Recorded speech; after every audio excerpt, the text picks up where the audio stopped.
তোমাদের কাছে আমি আবারও চলে এসেছি আমার চ্যানেলে একটা নতুন মিনি ব্লগ নিয়ে। তো সবাইকে জানাই সুপ্রভাত। আর সবাই কেমন আছেন? ভালো থাকবেন এই গরমে আশা করছি। আর এই যে সকালবেলায় আমার ব্যস্ততম দিন, আর আমার ঘরে না রং হচ্ছে, তো সেই জন্য আমি প্রচুর ব্যস্ত। আর সকালে উঠেই যেহেতু আমার লেবু শরবত খাওয়ার মানে আছে, তো আমি লেবুর জল খেয়ে নিই আর ওকে আগে কমপ্লেনটা করে দিই, দেন তারপরে ওয়ার্কআউট করে আর মুড়ি আলুর তরকারি আমার ছেলের জন্য ওটা বেড়েছিলাম।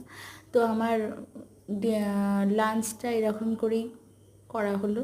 ছিল ডাল, পেঁপে আলুর তরকারি, পটল আলুর তরকারি, শসা, আর ছিল চিকেনটা মা আজকে অন্য রকমভাবে করেছিল, কারণ ছেলেও খায়, তো সেই হিসেবেই আমাদের একটু লাইট করেই রান্নাটা হয়। সব মিলিয়ে লাঞ্চটা শেষ করলাম, আর এবার ঘুমাবার পালা, কারণ গরমকালে একটু ঘুম না হলে ভালো লাগে না। কাল থেকে আবার স্কুল, ওই জন্য আজকে একটু ঘুমাতেই হবে। চলো টাটা, ভালো থাকবেন।